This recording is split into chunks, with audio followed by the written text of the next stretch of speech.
사도신경 신앙 고백함으로 수요일 저녁 예배 드리겠습니다. 전능하사 천지를 만드신 하나님 아버지를 내가 믿사오며 그 외아들 우리 주 예수 그리스도를 믿사오니 이는 성령으로 잉태하사 동정녀 마리아에게 나시고 본디오 빌라도에게 고난을 받으사 십자가에 못 박혀 죽으시고 장사한 지 사흘 만에 죽은 자 가운데서 다시 살아나시며 하늘에 오르사 전능하신 하나님 우편에 앉아 계시다가 저희로서 사는 자와 죽은 자를 심판하러 오시리라. 성령을 믿사오며 거룩한 공예와 성도가 서로 교통하는 것과 죄를 사하여 주시는 것과 몸이 다시 사는 것과 영원히 사는 것을 믿사옵나이다. 아멘. 기도하겠습니다. 거룩하시고 은혜가 풍성하신 아버지 하나님, 한 주간도 주님의 은혜 가운데 십자가를 지고 주님을 쫓으라는 이 귀한 말씀을 붙들고 살아갈 수 있도록 은혜 베풀어 주신 주님, 주님의 은혜와 사랑을 진심으로 감사합니다. 주님, 십자가를 지는 것이 내 욕심에 의해 지는 십자가가 아닌 하나님 주님의 나라와 주님의 영광을 위한 십자가, 특별히 내 이득을 위한 십자가가 아닌 예수님이 전해지고 주님의 영광이 드러나는 십자가를 지는 삶이 되도록 끊임없이 힘을 써야겠지만, 주님, 아직도 육신의 부패성이 남아 내 십자가, 내가 지고 싶은 십자가를 지려 할 때가 많은 연약하고 나약한 저희입니다. 주님, 불쌍히 여겨주시고 낮아지고 엎드려져 진정한 십자가, 예수 그리스도의 십자가를 지고 쫓는 저와 성도님들 될 수 있도록 은혜로 함께하여 주시고 인도해 주시옵소서.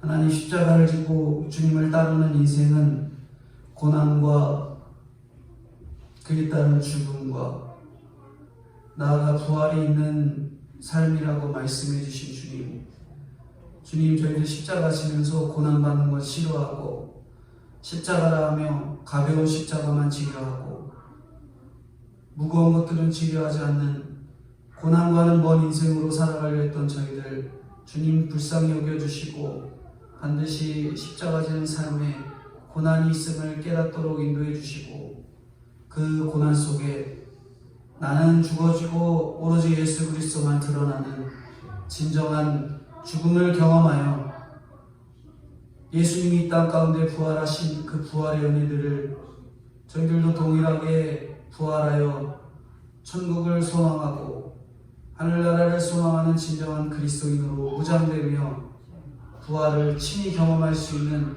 저희들 될 수 있도록 은혜로 함께하여 주시고 은혜로 붙들어 주시옵소서.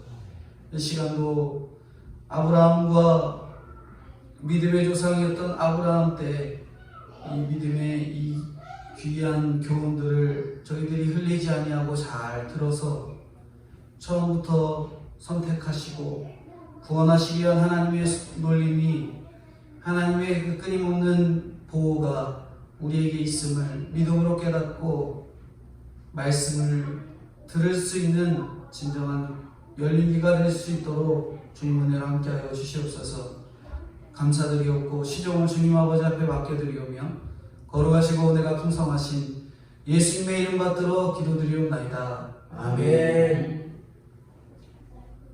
창세기 21장 22절부터 34절까지 22절부터 34절까지 한 절씩 교독을 보겠습니다. 창세기 21장 22절 교독하겠습니다. 그때의 아비멜렉과 그 군대장관 비볼이 아브라함에게 말하여 이르되 네가 무슨 일을 하든지 하나님이 너와 함께 계시도다. 그러므로 너는 나와 내 아들과 내 자손에게 거짓되이 행하지 아니하기를 이제 여기서 하나님을 가리켜 내게 맹세하라. 내가 내게 구한 대로 너도 나와 내게 먼 이 땅에 행할 것이니라.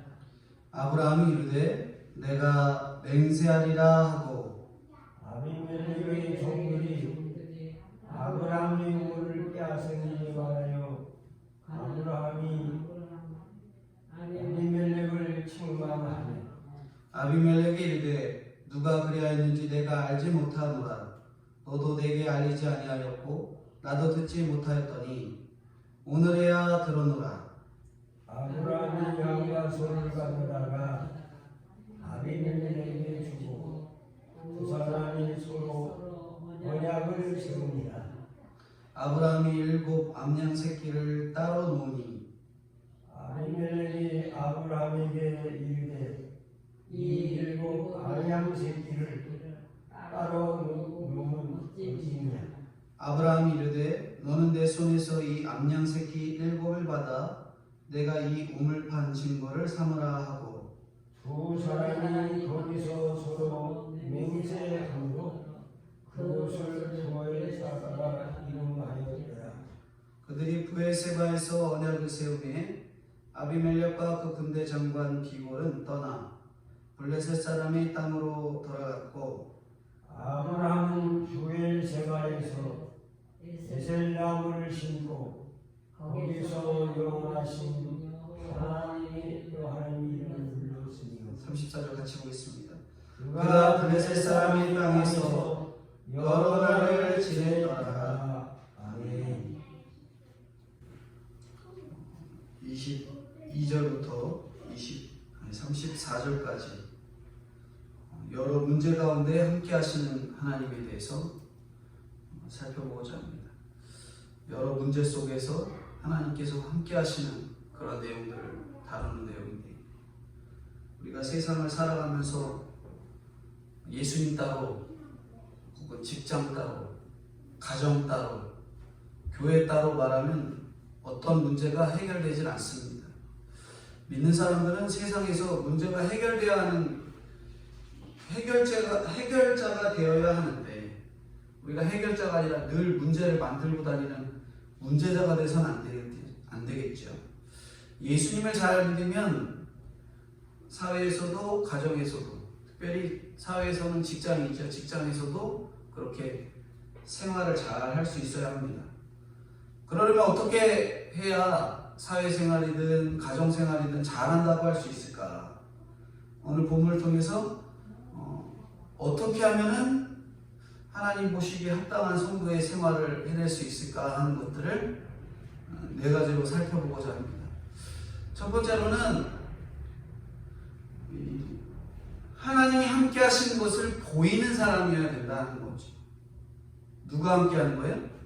하나님이 함께 하는 것을 보여줘야 된답니다.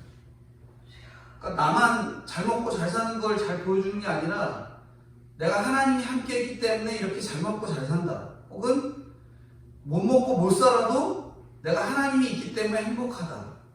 그것들을 보이는 사람이 되어야 된다는 거죠. 22절인데요. 22절 같이 보겠습니다. 그때의 아비멜렉과 그 군대 장관 비골이 아브라함에게 말하여 이르되 내가 무슨 일을 하든지 하나님이 너와 함께 계시도다. 이 직전에 무슨 일이 있었냐면 아브라함이 16년이나 함께 살아왔고 사랑으로 키웠던 본초의 자식이 아닌 첩의 자식이죠. 하갈의 자녀인 이스마엘을 16년 동안 같이 살다가 내쫓았습니다. 인간적인 생각으로 보면은 아브라함을 보면서 다들 뭐 할 것 같아요? 저는 천하의 나쁜 사람 같으라고, 자기 아들이라고 나놓고 집에서 내쫓네, 그렇게 욕할 것 같습니다. 근데 오늘 본문에 나오는 이 아비멜렉과 군대 장관과 함께 하면서 화친하러 온 이들이 아브라함에게 와서는 그 자녀를 내어쫓은 아브라함에게 뭐라고 얘기해요? 하나님이 정말 당신과 함께 하시는구나 라고 말하고 있는 거죠. 사랑하는 아들 이스마엘을 내쫓을 때 쫓아낸 그 아브라함을 보고 하나님의 형상을 본 게 바로 이들입니다.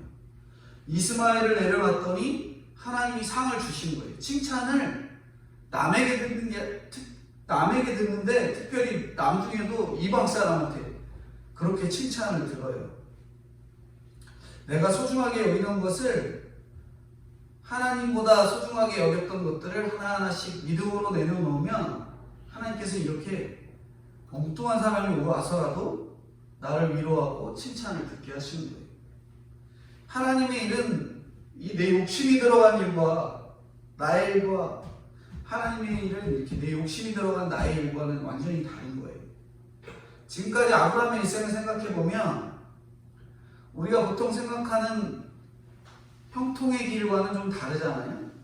잘 먹고 잘 살고 자녀도 쑥쑥 잘 낳고 돈도 잘 벌고 좋은 땅도 얻고 그런 것이 우리가 생각하는 잘 먹고 잘 사는 형통이라고 생각하는데 아브라함에 보면은 그의 인생은 되게 힘들고 어렵고 뭐 잡혀도 가고 부인도 뺏기고 거짓말도 하고 막 그런 인생입니다. 그런데도 그의 인생은 하나님의 형상을 나타내는 삶이 되었습니다. 그게 바로 하나님이 바로 이 인간이 죄에 물든 자이기 때문에 특별히 그 가운데서도 끝까지 하나님이 하시는 말씀에 듣는 아브라함이기 때문에 그에게 하나님의 형상을 나타내게 하고 특별히 아브라함을 다른 사람이 선택한 게 아니라 혹은 본인이 하나님을 선택한 게 아니라 하나님이 아브라함을 선택했기 때문에 그렇게 하나님의 형상을 나타내는 삶이 된 거죠. 이것이야말로 진정한 하나님의 형통이라 할 수 있습니다. 우리의 형통의 개념이 거듭나지 않아서 아직도 이해가 되지 않는 거예요. 아브라함 보면 저건 형통이 아니에요. 다른 사람 보면 이스마엘 같은 거 보면 형통 같은데 아브라함은 형통이 아닌 것 같아요. 이스마엘은 그나마 아버지한테 사랑받다가 쫓겨나긴 했어도 자기 능력이 뛰어나니까 어디 가서든 잘 먹고 잘 살잖아요. 그러니까 이스마엘 보면 형통하다라고 말할 수 있을 것 같은데 아브라함 보면 누가 형통하다고 말하겠어요. 하지만 하나님이 생각하는 형통의 가치관은 이스마엘이 아니라 아브라함이라는 거죠. 우리도 아브라함 같은 형통을 얻게 해달라고 날마다 기도해야 돼요. 힘들고 어렵지만 그래도 하나님께서 친히 선택한 그 아브라함, 그 형통이 있어야 하는 거죠. 모세가 40일 동안 시내산에 올라가서 십계명을 받았는데 내려와 보니까 무슨 일이 벌어져 있어요? 이스라엘 백성들이 금송아지 섬기고 있는 거예요. 거기다 절하고 있죠. 그래서 이에 분노한 모세가 어떻게 해요? 자기가 받았던 십계명 두 돌판을 깨뜨리잖아요. 그런데 백성들이 다 도망갈 줄 알았는데 어떻게 해요? 십계명 돌판 다 깨고 에이 우리 하나님 안 믿어 다 도망갈 줄 알았는데 무슨 일이 벌어지냐면 생각지도 않았던 살인자 가문이었던 이 레위 자손이 헌신을 해갖고 우상 숭배하는 데 적극 가담했던 3,000명을 죽입니다.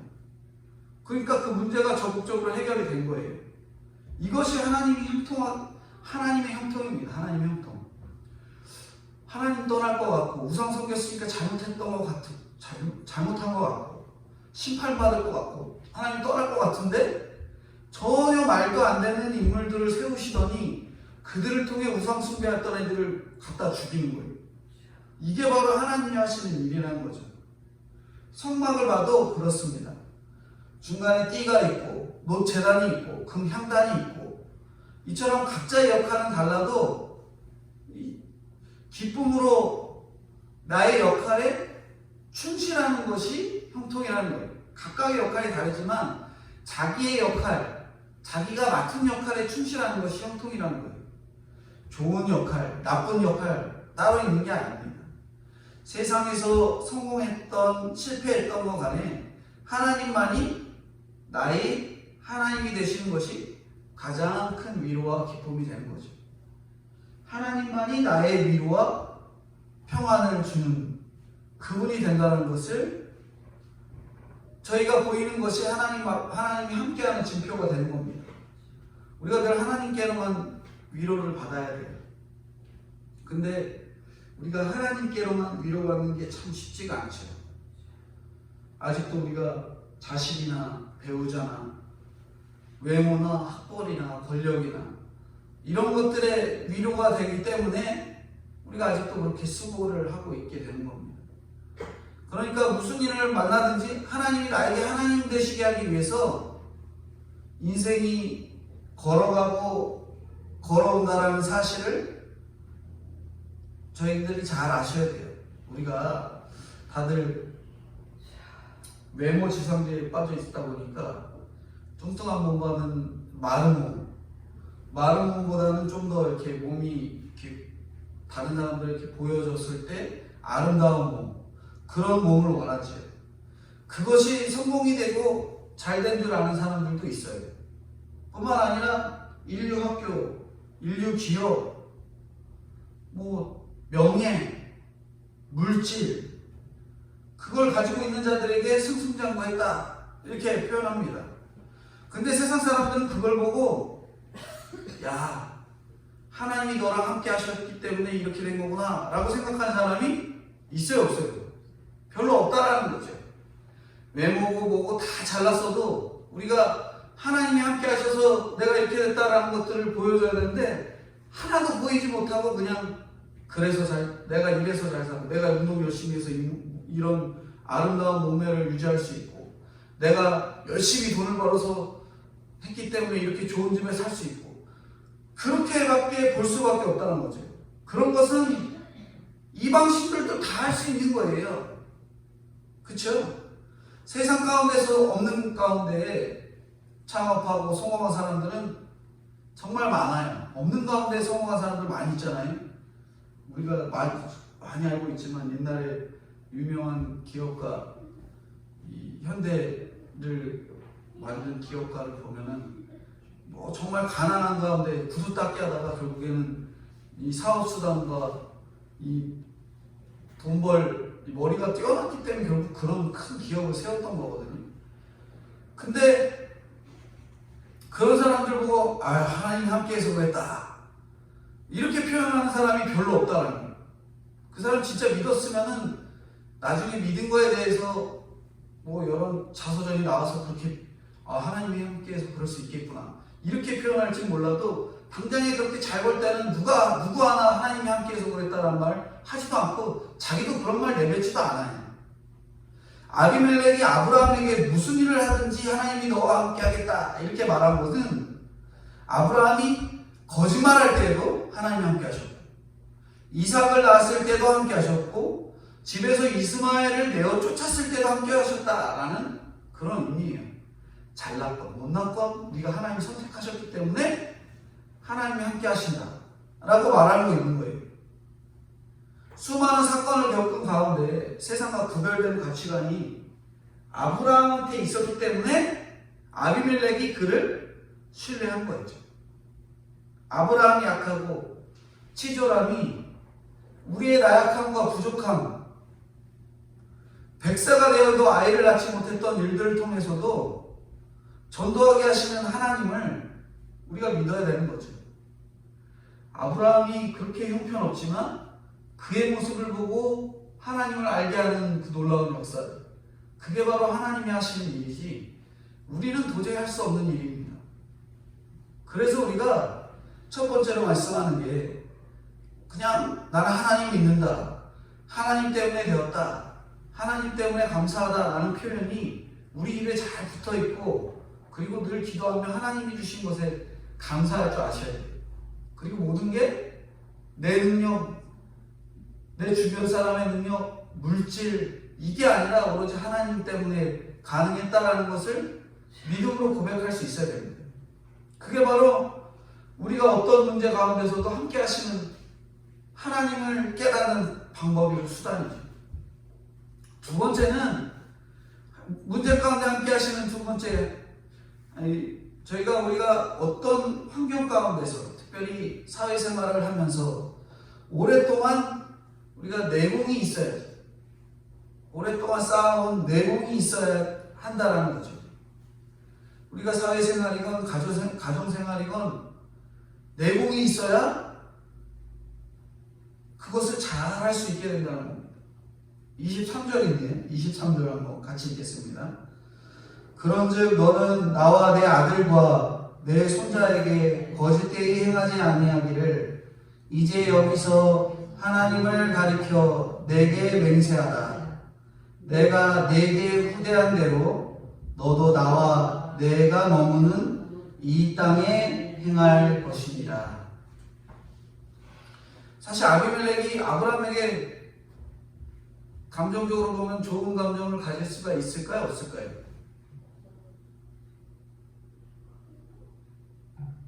좋은 감정을 가질 수가 없습니다. 자기 부인을 누이라고 속여갖고 큰 죄를 지어서 죽을 뻔했던 게 바로 아비멜렉이잖아요. 그래서 그 일로 인해서 아브라함한테 많은 재물까지 떠주고 보냈었어요. 생각하면은 참 어처구니 없는 일이었어요. 어처구니 없는 일이죠. 그럼에도 아브라함이 기도해갖고 아비멜렉에게 태가 열리는, 한편으로는 굉장히 고맙기도 한 그런 아브라함이죠. 그리고 한편으로는 아브라함이 함께하는 그 하나님이 있으니까 너무 두렵기도 하고 밉기도 하고 고맙기도 하고 어떤 면은 또 두렵기도 한 그런 아브라함이죠. 그러니까 아브라함 그 이름을 이 아비멜렉은 도저히 잊어버릴 수가 없는 거예요. 결국 아비멜렉은 아브라함이 믿는 그 하나님을 인정하게 되고 그 하나님을 선택한 그 아브라함을 인정할 수밖에 없었던 거죠. 어떤 사람들은 이 인정이, 누군가를 인정하는 것이 굉장히 죽기보다 힘들다고 생각합니다. 우리가 다 그렇잖아요. 사과 한번 하는 게 쉽지가 않죠. 아브라함 보면은 화가 나기도 하고 분이 나기도 하지만 그래도 내가 잘못한 게 있으니까 좀 사과도 해야 되겠고, 그래서 사과하는 게 정말 쉽지도 않고, 하지만 아비멜렉은 아브라함 앞에 와갖고 그렇게 하는 행동이에요. 근데 아비멜렉이 하나님이 너와 함께 계시도다 바로 직전에 하면서 바로 뒤에 칭찬하는 것 같다가 뒤에 넘어가니까 곧장 거짓말하지 마라 그러는 거예요. 거짓말하지 마라. 그것도 내 아들과 손자에게까지 거짓말하지 마라 그렇게 말하는 거예요. 이게 칭찬일까 욕일까 생각해 봐야겠죠. 불신자가 믿는 사람에게 와서 이런 말 하고 있으니까 이상한 상황이 된 거죠. 믿는 사람으로서 아주 민망하고 치욕적인 그런 상황이 된 거죠. 아비멜렉은 지금 아브라함과 잘 지내보고자 협상을 맺기 위해서 왔는데, 그런데 그에게는 아브라함에 대한 두려움이 늘 있는 거예요. 그래서 아브라함에게 치명적인 단점이 있다, 그것을 말하는 겁니다. 우리가 그래요. 이미 다 지나간 일인데 다 회개하고 해결되었는데 자꾸 와갖고 너 그런 거짓말 했잖아, 너 저런 거짓말 했잖아, 그때 그랬잖아 하면서 먼 과거 이야기를 들추어대요. 그럼 우리가 속으로 어떤 생각이야? 그렇게 오래된 거 다 기억하고 있네, 그렇게 생각을 할 때가 있어요. 근데 아브라함은 자기가 실수했던 거고 자기가 지금 죄였기 때문에 그걸 받아들일 수 있어야 되는 거죠. 그게 바로 오늘날 성도의 자세입니다. 내가 잘못을 했으면 그것을 인정하고 시인을 하고 늘 똑같은 말이 또 나와도 인정할 줄 알아야 돼요. 24절인데 24절에 바로 아브라함이 그렇게 합니다.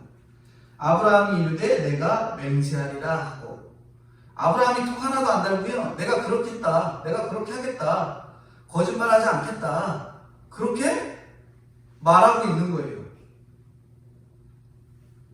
아브라함이 이렇게 오랫동안 훈련해온 게 드러납니다. 하나님 앞에 훈련 받은 게 그대로 나온 거예요. 인정을 하는 겁니다. 내가 부족한 걸 인정하는 것. 이럴 때 화내는 사람이 아직 이렇게 치졸한 실수와 문제로부터 해결이 안 된 사람이에요. 그런 말 꺼내도 그렇게 인정할 줄 아는 게 우리여야 되는데 그걸 인정 못하는 게 바로 아직까지도 문제 해결이 안 된 사람인 거죠. 그렇지만 여기에 네 맞습니다, 당신이 그것 때문에 걱정하는 게 당연합니다 하고 반응하는 사람이 오랫동안 쌓여온 내공이 쌓인 사람들의 행동이 바로 그 모습이에요. 아브라함이 그렇게 오랫동안 훈련되었기 때문에 내공이 쌓여서 그렇게 말씀하고 있는 거예요. 너 믿음 없잖아. 조롱하고 달려들어도 그래 내가 그랬지. 내가 믿음 없어도 그랬지. 내가 아직도 믿음이 부족해. 나는 그전하고 좀 다른 사람이 되도록 노력해볼게. 그렇게 하면서 나가는 거야. 언제까지 그때 얘기할 거, 언제까지 그런 얘기할 거냐 하면은 해결이 안 되는 겁니다. 가정이든 사회든 마찬가지죠. 상황이 이러니까 오히려 아비멜렉과 아브라함의 이런 내공의 차이가 느껴집니다. 아브라함은 쿨하게 인정하잖아요. 근데 아비멜렉은 옛날 거 딱 끄집어내서 표현하는 거 보면 아브라함하고 아비멜렉은 완전히 다른 사람이니 여기서 고스란히 드러납니다. 지금 아비멜렉은 총칼을 가진 군대 장관까지 데려와서 거짓말하지 마십시오 하고 협박하고 있는 거랑 마찬가지고요. 실수 없는 사람이 어디 있습니까? 믿든 안 믿든 사람은 다 마찬가지입니다. 약속해봐야 얼마나 잘 지키겠습니까? 이렇게 물고 늘어질 필요가 뭐가 있습니까? 그러나 믿는 사람과 안 믿는 사람의 차이가 여기 있는 거예요. 그저 내 실수 인정하고 내 치졸함 인정하고 사과할 일이 있으면 진심으로 사과해야 하는 거죠. 이렇게 내가 100% 해결된 모습을 보여야 가정생활이고 사회생활이고 성공할 수 있는 겁니다. 이게 바로 핵심이에요. 인정할 줄 알아요. 내가 부족한 모습, 누군가 나를 징계하려 하고 혼내려 하면 내 부족한 것에 대한 합당한 부당한 상황이라 해도 인정할 수 있어야 되는 게 바로 아브라함의 모습이었고 오늘날 성도가 갖춰야 될 모습이라는 거죠. 그래야 사회생활에서도 믿음으로 성공할 수 있는 그러한 준비가 된 겁니다. 논쟁은 다른 사람의 눈높이에 맞춰야 돼요. 그래서 논쟁 벌일 때 그에 맞춰서 눈높이에 맞춰서 논쟁의 수위를 조절해야 됩니다. 아브라함이 아비멜렉이 요구하는 그 눈높이에 따라서 세상이 요구하는 그 눈높이에 따라서 해준 거예요. 이처럼 성경 보면은 이게 원리가 그대로 나와 있습니다. 성도가 걸어가야 될 그 부부 생활의 원리, 사회 생활의 원리, 그런 성공의 원리들이 그대로 나와 있다는 거죠. 우리가 인정해야 될 때 인정하고 그것을 받아들일 줄 아는, 내가 왜 그걸 인정해야 돼? 너도 잘못했잖아. 그게 아니라 내가 먼저 잘못된 것을 인정할 줄 알고 시인할 줄 아는 거. 남을 먼저 보는 게 아니라 나를 먼저 보고 시인할 줄 아는 거. 그게 바로 가정생활이든 사회생활이든 가운데 문제를 해결할 방법이라는 거죠. 세 번째로 이 문제 가운데 하나님, 함께 하신 하나님이 가정이고 사회생활을 잘 하려면 담대함이 필요하다라고 말합니다. 담대함. 그렇다고 내가 맨날 잘못했다고 이야기만 하면 사회생활을 성공할까? 우리는 결정적인 이야기를 하기 위해서 내공이 필요한 거예요. 내가 중요한 말을 하기 위해서 인정할 줄 아는 거는 그 자리에서 딱 인정하고, 마지막에 25절, 26절에 그가 담대함이 생겨서 하는 표현이 있습니다. 25, 26절 같이 읽겠습니다. 아비멜렉의 종들이 아브라함의 우물을 빼앗은 일에 관하여 아브라함이 아비멜렉을 책망하매 아비멜렉이 이르되 누가 그리하였는지 내가 알지 못하노라. 너도 내게 알리지 아니하였고 나도 듣지 못하였더니 오늘에야 들었노라.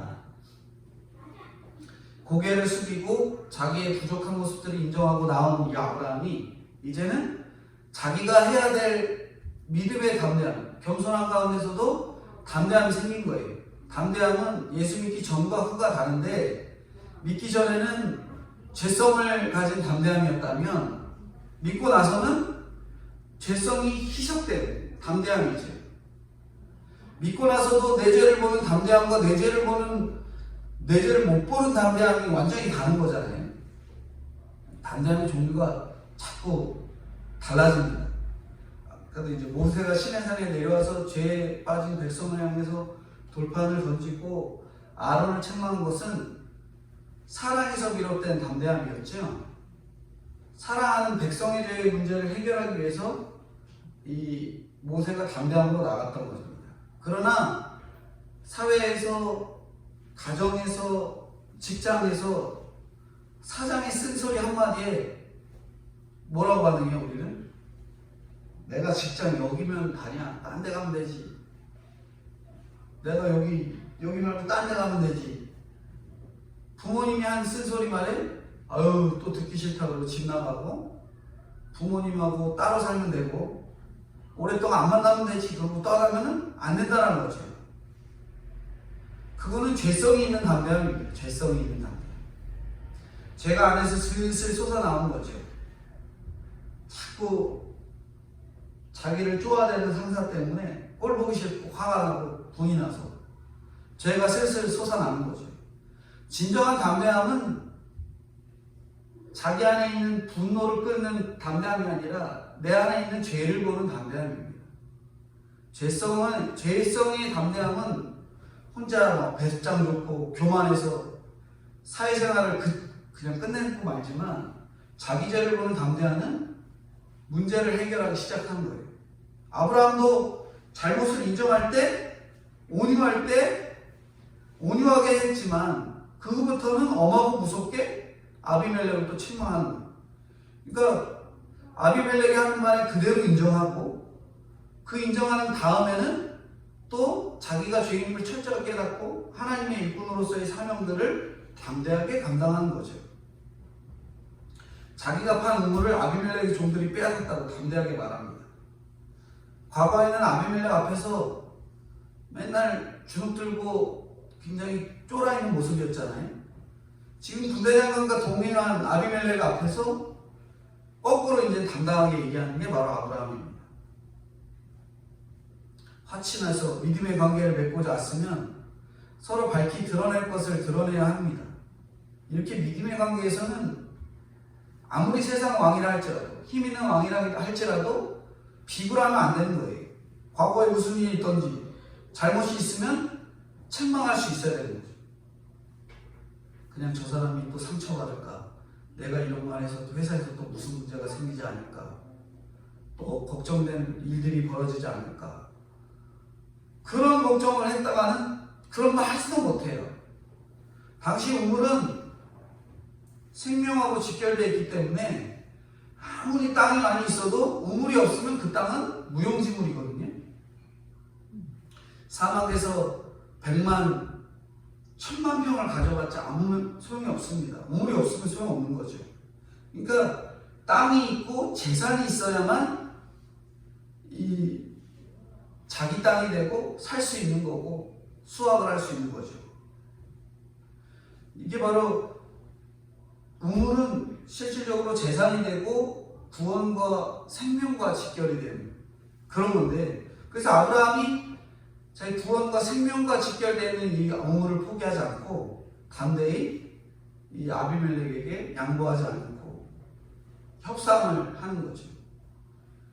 이렇게 사회생활을 하려면은 이런 협상까지도 잘 해야 됩니다. 협상 잘하려면 내 죄를 인정하는 내공도 필요하지만, 결정적일 때 자기가 해야 될 말을 정확하게 얘기할 수 있는 진정한 카리스마도 있어야 되는 거죠. 왜 내가 우물을 빼앗았는가? 말이 안 되는 일이다 라고 아브라함이 아비멜렉한테 당당하게 말할 수 있었던 거죠. 아브라함이 이렇게 아비멜렉과 좋은 인간관계를 구축합니다. 서로 신뢰관계가 형성되니까 나쁜 말 들어도 인정하고, 내가 당당한 말 해도 그것이 알아듣게 인정이 되는, 서로 신뢰가 형성되고 나니까 우물 이야기를 아브라함이 꺼내는 거예요. 신뢰 형성하기 전에 우물 이야기 했으면 오자마자 아비멜렉이 아브라함한테 오자마자 아브라함이 야 니네 왜 내 우물 빼앗아 갔냐 이런 얘기 했어봐요. 아비멜렉이 하나님, 네가 믿는 그 하나님을 인정한다 이런 표현 했겠어요? 아브라함을 인정해주거나 아브라함이 하는 말 인정해주거나 하지도 않았을 수 있습니다. 근데 보자마자 서로 간에 신뢰가 쌓이는 조언들, 표현들, 그리고 딱 필요한 말들이 오가니까 아브라함이 이제서야 우물 이야기를 꺼냈던 겁니다. 협상은 싸움이 아니에요. 마음을 얻는 거죠. 마음을 얻는 거. 오랜 시간이 걸립니다. 담대하게 나간답시고 아무 때나 그냥 시비 걸고 야 이거 내 건데 왜 뺏었어? 그렇게 나가다는 관계는 완전 엉망이 되고 맙니다. 부모 자식 간에도 마찬가지잖아요. 부모 자식 간에 오랫동안 이 부모 자식 간의 관계가 제대로 형성이 안 되면 부모가 자녀에게 그냥 말 한마디만 해도 자녀는 다 싫습니다. 제가 아는 분이 이제 고3 자녀가 있는데 고3 자녀가 자녀한테 그냥 말 한마디만 하면 아빠가 하는 말이 무슨 말로 들리냐면 너 왜 공부 안 해로 밖에 안 들린대요. 그냥 걱정돼서 하는 표현인데도 그 자녀는 나 공부하고 있어. 아니면은 아빠는 또 잔소리야. 이런 걸로밖에 안 들린다는 거죠. 그게 바로 서로 간에 신뢰가 안 쌓이고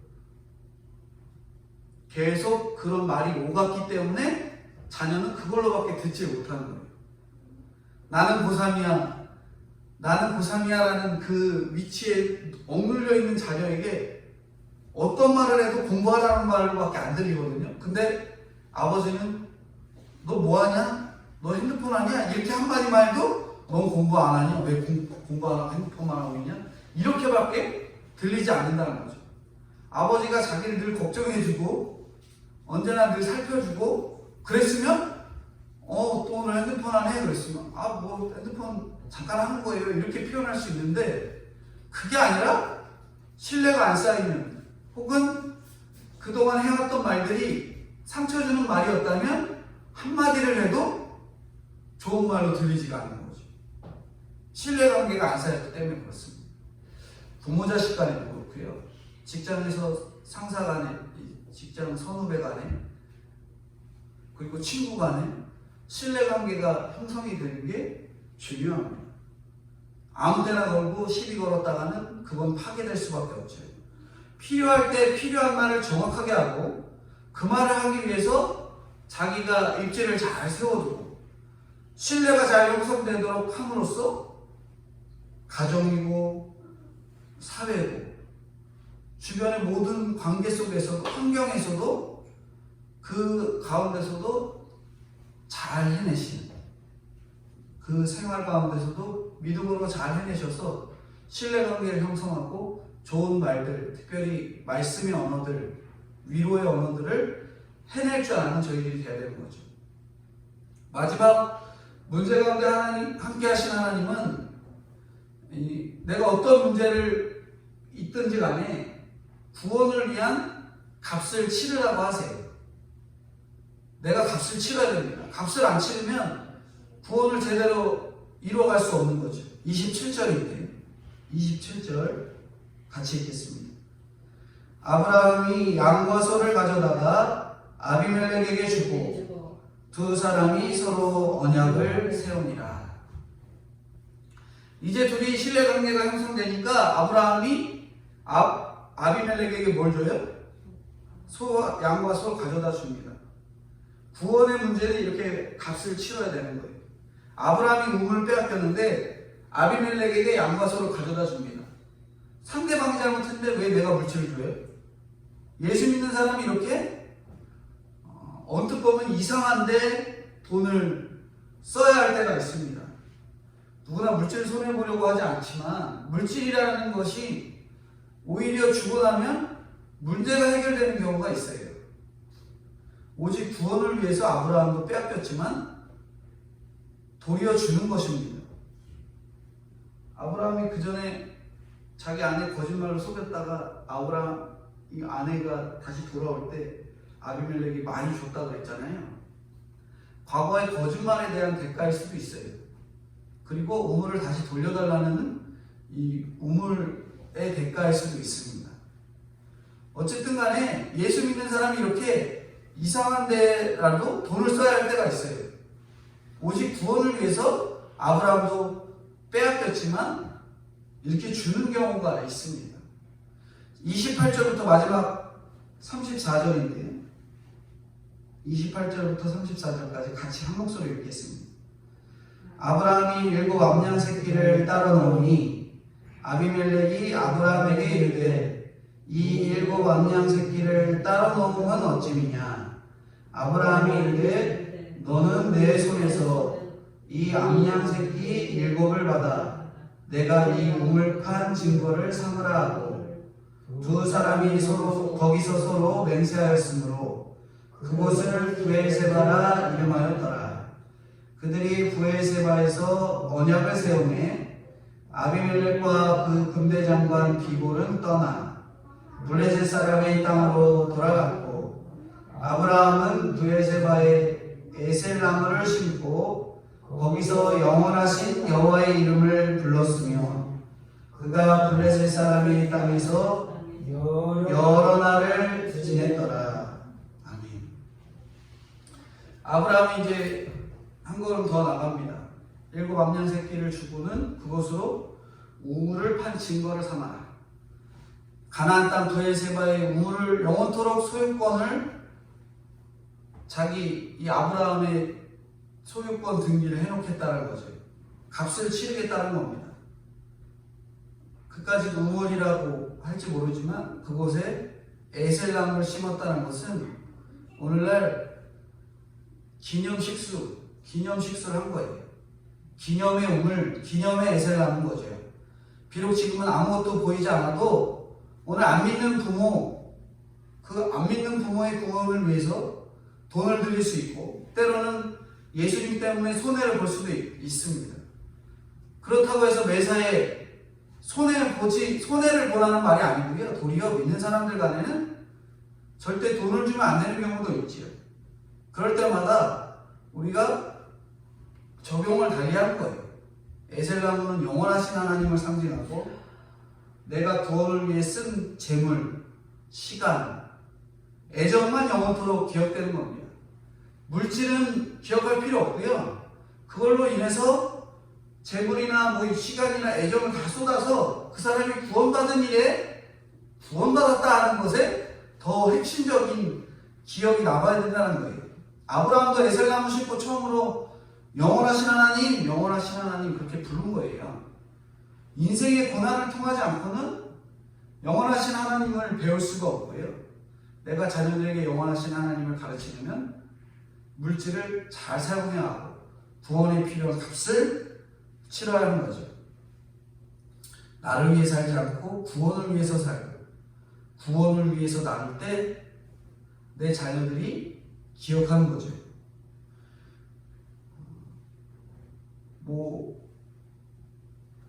과거에 이제 저희 이 동식교회가 연무동으로 올 때 처음에는 부모님이 얘기하시는 강남 어디로 가려고 했고 구로 어디로 가려 했고 일산 어디로 가려 했고 이런 얘기 들어보면 거기로 갔으면 그때는 강남 어디는 집값도 쌌고 땅값도 쌌고 일산 어디도 땅값도 쌌고 거기로 갔으면은 아마 지금보다 잘 살았겠죠. 이렇게 표현할 수도 있는데 그게 바로 구원을 위한 대가예요. 그렇기 때문에 굳이 입으로 왈가왈부할 필요가 없습니다. 오히려 여기 오면서 자녀들이고 온 식구가 하나님 믿게 된 것, 그것이 오히려 그 지역에서 돈 많이 벌고 오히려 교회가 잘 됐고 그런 것보다 훨씬 더 값을 치는 것이라고 여기면 오히려 과거의 그것보다 지금의 것이 훨씬 더 하나님이 주신 은혜가 큼을 기억할 수 있다는 거죠. 구원의 열매가 맺히는 에셀나무가 되는 거죠. 우리가 이 땅에서 믿음 없는 이방인들과 공존하면서 살 수 없습니다. 안 믿는 사람들에게 내가 복받는 자, 하나님을 나타내는 자임을 보여주려면 아브라함이 그랬던 것처럼 내 죄를 솔직하게 인정하고 때로는 담대하게 나가고 물질을 써야 할 때와 안 써야 할 때를 분별하고, 이렇게 나의 부엘세바에서 구원의 에셀나무를 심고, 그렇게 나갈 때 가정생활이고 사회생활이고 어떤 생활에서든지 성공할 수 있는 것을 저희들이 믿고 나가야 됩니다. 회사의 직장 상사와의 싸움. 우리가 믿는 자라고 이런 사람이 와요. 회사 상사랑 싸웠대요.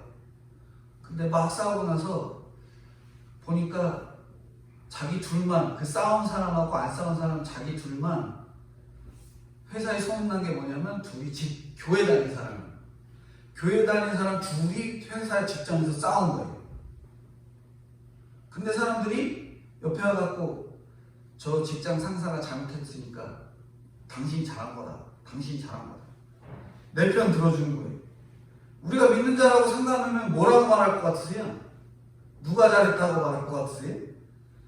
우리를 위한 하나님의 해결책을 이야기해 줄 사람은 이렇게 함께 말씀 보고 기도하는 믿음의 교회 안에 있는데, 회사에서 사회에서 누가 야 네가 잘했어, 저 사람 원래 저런 사람이야, 네가 잘한 거야, 누가 내 편 들어준다고 거기에 속아서 나가면 안 된다는 거죠. 교회 안에서 성도들끼리의 이 믿음의 조언이 진짜 조언이 되는 거지, 야 네가 잘했어, 그런 사람은 좀 욕 좀 먹어봐야 돼. 그런 세상에서 조언해주는 그런 사람들의 편은 아무짝에도 쓸모가 없는 거예요. 누가 그걸 조언이라고 해줘요? 누가 몰라서 안 해요? 좋은 말씀으로 조언해주면은 맞습니다 하면 될 텐데, 우리는 뭐라고 생각해야 돼요? 사탄의 계기자. 세운 사람이 달콤하게 유혹하는 말이 있구나, 그런 사람들이 나에게 유혹하는 말이구나 하고 들으면서 이 사람이 내 편이구나 착각하면 안 됩니다. 그래서 그런 사람들이 하는 말 계속 듣다 보면 결국엔 나는 실패할 수밖에 없어요. 이것이 어떤 환경에서든 간에 선하게 하는 비결이 됩니다. 제가 아까 말씀드렸잖아요. 이 땅에서 믿는 사람들과 이방인들은 공존할 수 없어요. 근데 우리가 천국 가기 전까지는 같이 공존해야 됩니다. 이 안 믿는 사람들에게 내가 복받는 자, 하나님을 나타내는 자임을 보여줘야 돼요.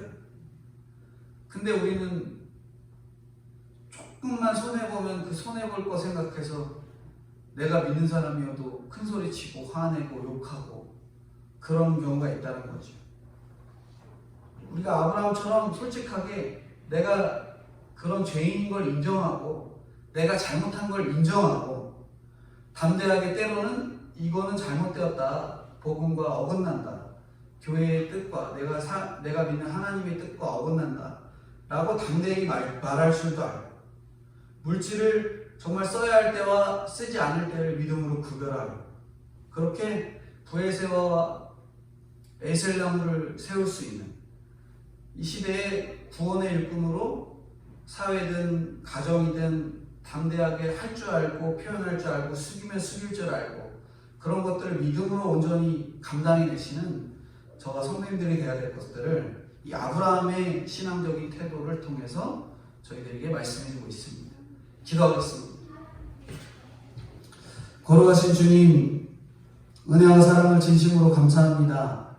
아브라함을 보면 그렇게 치졸한 실수를 하고 이스마엘을 내쫓으면서도 그가 하나님께 매달리니 하나님과 동행하려 하니 하나님이 함께 하시는 모습을 보여주고 있는 모습을 봅니다. 자신의 치졸했던 과거를 꺼내서 공격해도 믿음으로 맞습니다라고 말하는 진짜 신앙적인 내공이 잘 쌓여서 하나님 앞에 믿음으로 세워지는 저희들 될 수 있도록 도와주시고, 특별히 잘못된 것을 잘못되었다라고 정말 두려움 가운데서도 표현할 수 있는 진정한 하나님의 일꾼, 담대함이 있는 하나님의 일꾼들이 될 수 있도록 은혜로 함께하여 주시옵소서. 신앙인으로서 저희 모두가 아브라함을 본받고 하나님의 지혜로 문제를 해결하고 성공적인 일반 생활을, 특별히 가정생활이고 사회생활이고 다 감당해낼 수 있는 저와 성도님들이 될 수 있도록 은혜로 함께해 주시고 인도해 주옵소서. 코로나 바이러스로 인해 쓰러져가고 고통당하는 이들에게 위로와 말씀이 들어가게 하시고 바이러스 백신이 빨리 개발되어 전 세계적으로 죽어가는 영혼들에게 아직 복음이 전달되지 않은 자들에게 복음이 전달될 수 있도록 은혜로 함께하여 주시고 차별금지법과 낙태법이 제정되지 않도록 주님만 은혜 가운데 지켜주셔서 대한민국이 말씀의 토대 위에 세워질 수 있도록 은혜로 함께하여 주시옵소서. 감사드리며 예수님의 이름으로 기도드리옵나이다. 아멘.